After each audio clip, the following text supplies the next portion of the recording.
Academic Coordinator for Food and Society. I will repeat. And go. I'm Gail Feenstra. I'm the Academic Coordinator for Food and Society at the Agricultural Sustainability Institute. Doing another Ignite talk here.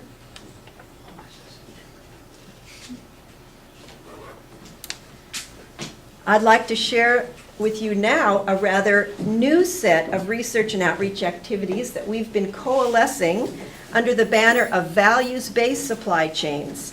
SAREP has been collaborating with researchers, farmers, and distributors to build this body of work under the Food and Society Initiative, Building Regional Markets and Communities. In a nutshell, values-based supply chains, or I might call them VBSCs for short, are regional food supply chains with a premium for producers attached.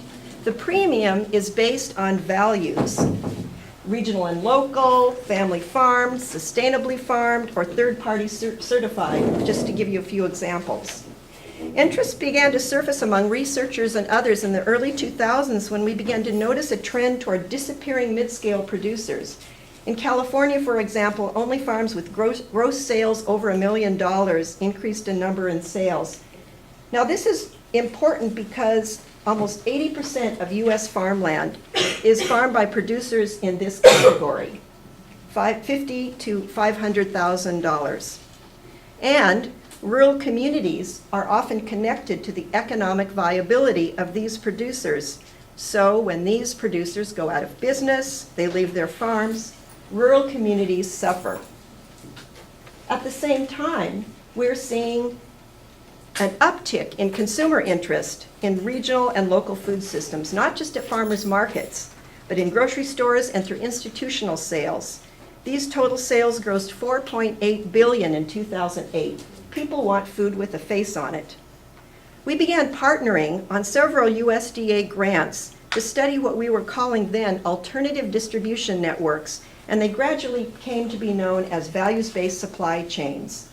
These are characterized by, first and foremost, growers being treated as strategic partners, by increased volumes through aggregation, by differentiated products, and by the product's value being embedded in story, the story of the producers.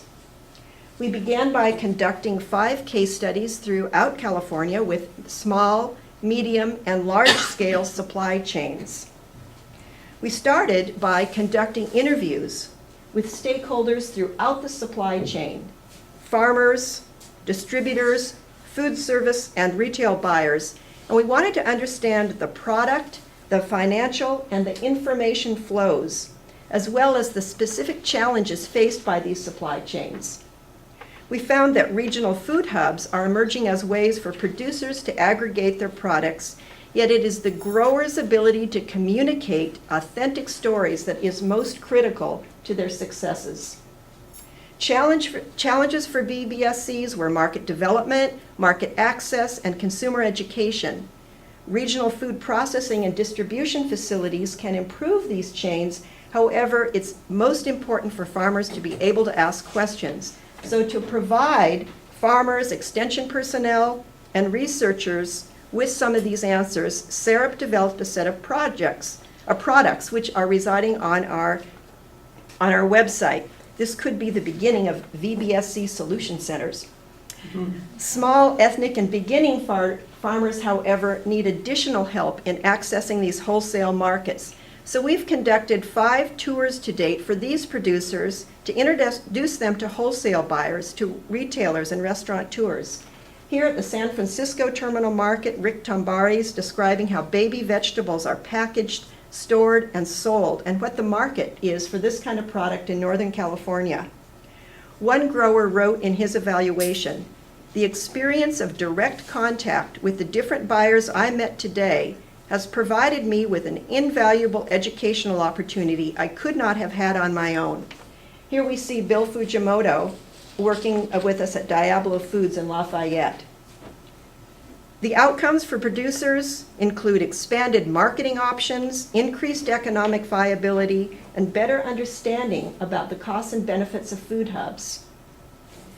Potential outcomes for buyers and consumers are access to more regional foods through retail and institutional purchases, such as colleges and universities, and a greater appreciation for regional agriculture, especially among our young people. And then for communities, outcomes include stronger regional food system infrastructures and more resilient food and agricultural systems. The end.